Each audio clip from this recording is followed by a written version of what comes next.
Bienvenue, welcome to C&B folks. I'm Siddharth Vinayak Partnkar.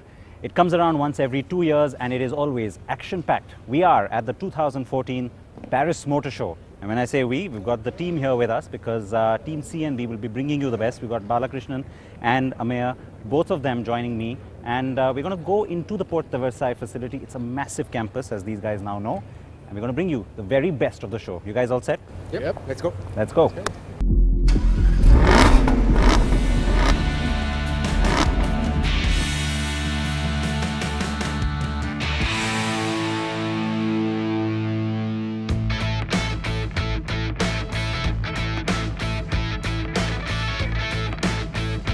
The biennial Paris Motor Show always brings us plenty of action.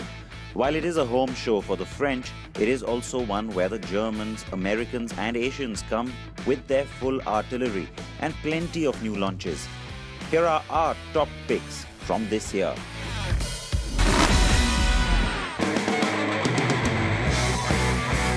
First up, the Big Hulk, an all-new BMW X6. The headlights now go all the way and meet the front grille. That's typical of what's happening with BMW styling, and that's perhaps one of the few ways to know that this is the new generation, the second generation of the X6 from BMW. The Big Hulk also looking a little bit less like the Big Hulk that we're used to seeing, so perhaps getting a little bit more sporty and aerodynamic as well. With good reason, because the MLC from Mercedes-Benz is coming around very soon to be a nice strong rival to this car. Surprised not to see that one here at Paris. Probably Mercedes decided it wants to hold it back for the Detroit show. After all, that will be important for the US market. Now, the new X6, we'll be driving it very soon, so you will have it on the show in just a few weeks' time.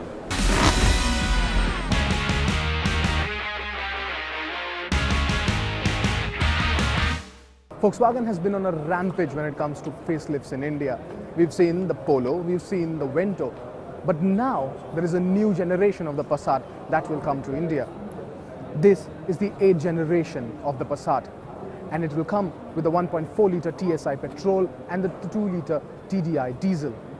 But Volkswagen says that the diesel one is the more powerful and the more fuel efficient than any of the earlier generations. Quite a ones to see.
So Ferrari has unveiled the Speciale A, which is essentially the convertible version of this model. This is a limited edition model, so about 499 units of this will be produced. But this is a Ferrari after all, so we are not too surprised about that. Also, it houses the V8 engine capable of doing 0 to 100 in a flat 3 seconds. But after all, this is a Ferrari, so we're not too surprised really. The second generation of the Mercedes B-Class has been a big hit for the company. It sold more than 350,000 units of these, so which is why the facelift, as subtle as it seems from the outside, is important. There's a minor tweaking to the bumper. You now have daytime running lights integrated into the headlamp cluster, but the big changes are on the inside. You now have the AMG trim available on the B-Class for the first time, so that's why this car looks a little bit hotter on the inside. It's got the carbon fiber, the metal inserts and a flat steering wheel. That is new across the range now as well, just to give it a bit of a sportier appeal.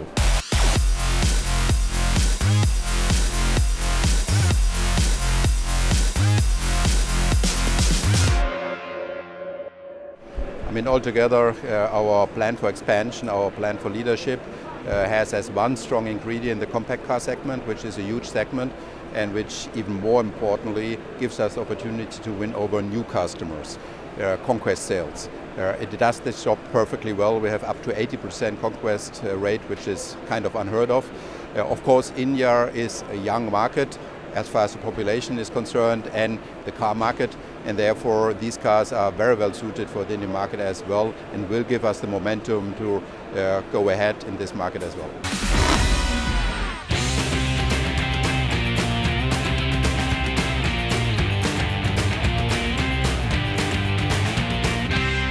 Now, one of the hybrid models that is creating a lot of interest here at the Paris Motor Show is the Porsche Cayenne SE hybrid.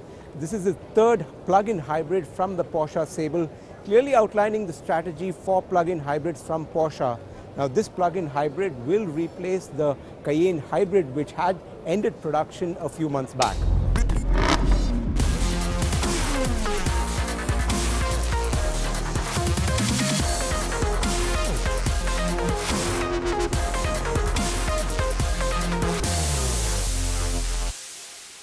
It's the world debut of the Ducati Scrambler. It's just taking place here in Europe, and in Paris we get to see the bike. It draws on some of the heritage styling cues from some of the past bikes of Ducati, and yet the company insists it's not trying to go retro with this bike. 800cc engine, 75 horsepower, 6-speed gearbox, looks really sexy and exciting, and the good news is that for the big re-entry that we're expecting from Ducati, this is one of the bikes that could lead that charge. The price here in France adds up to about 6,70,000 rupees. Add in a little bit of that customs duty and we're still looking at about a 10 lakh price point when this bike makes it to India sometime in 2015. On that note, it's a quick break that we're going to slip into here on CNB. Plenty more from Paris, from the Mondial, that's coming up on the other side.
The point about the more competitive segments, I mean, clearly that is where you need to have success in India for any kind of success for the Alliance. CMFA is, of course, one particular sort of end of that. And what you've already had with a little entry with Datsun, would you say that that was an important step, or do you think it could have been a bigger step for you? No, I think it's an important step, Datsun. Obviously, we are in the middle of it now. You know, we launched the cars at the same time in Indonesia and India. In Indonesia, we have an undisputable success. In India, we're struggling. Part of the reason for which we are struggling is our dealer network is not ready yet, which is putting a handicap. On top of this, in India, in this segment of the market, there is much more competition than Indonesia. So there are some reasons for which we're struggling. But I think it's a very good step because it's part of the learning curve in the Indian market and part of the try, test, correct until you get it right. So that's what we are doing. So I don't think it would be a step that we could have avoided.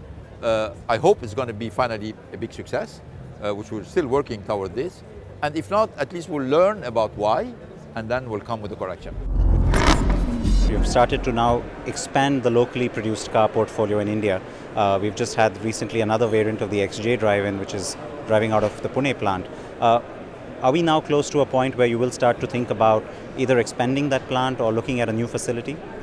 Yeah, we permanently think over whenever it's the right time to expand the already existing facility.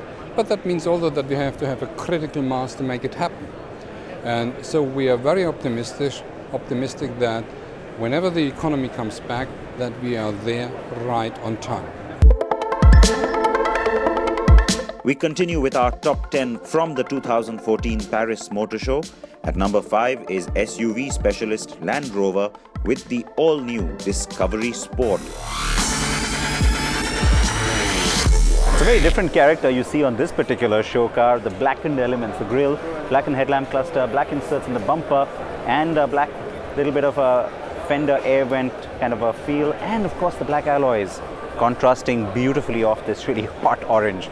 Shows you the kind of different spaces that Land Rover wants to go into in terms of the kind of customers it's looking at for the Discovery Sport.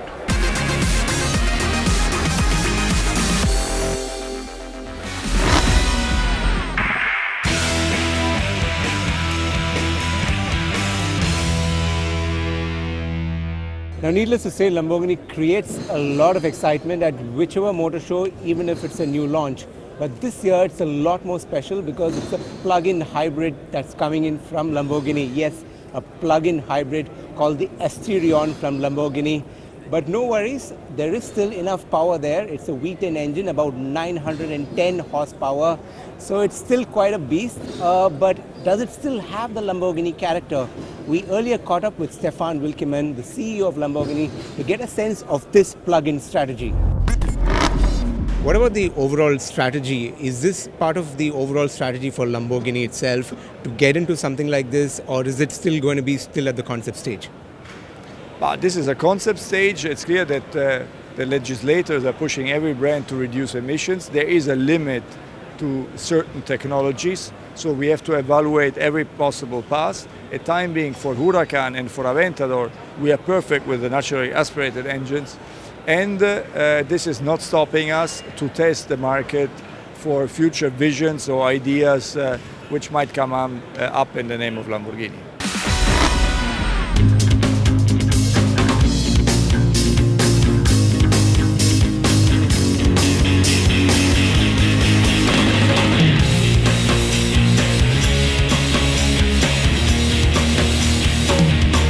Now, the urban SUV concept had turned into the Vezel a few months ago, and we were told very specifically that car will not come to India. Now you're seeing this. This is the HRV prototype.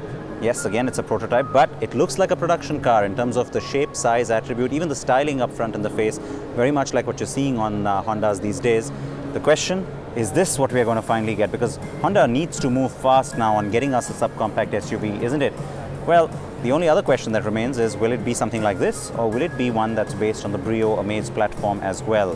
We'll be watching very closely. Something more real world, and something that's going to happen before this does is across on the other side, and Ameo is with it.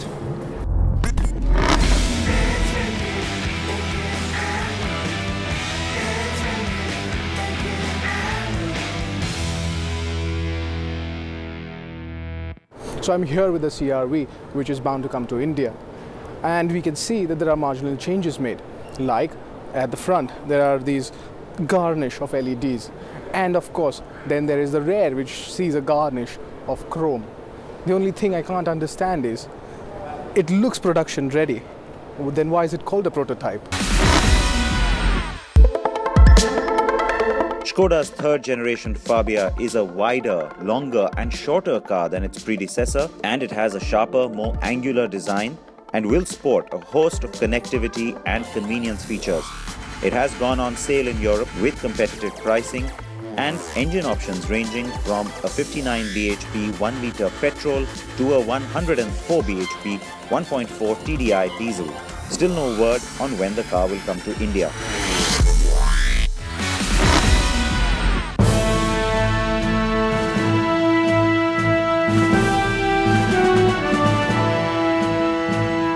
And at number 1 is the car that will make or break Jaguar in the foreseeable future, a 3 Series and C-Class rival, the XE. It's getting a lot of attention, and why not? It had a spectacular debut in London just a few days ago, and now the XE is here for the world to see. Lots of anticipation around this car for the brand, and for me particularly, the color really works. They call it Blue Fire, by the way. Oh yeah, it's got me fired up, that's for sure. But the big thing is going to be, how does the car drive? So that's something we'll have to wait to find out. And the India launch, we'll have to wait even longer. It's probably only going to happen at the start of 2016.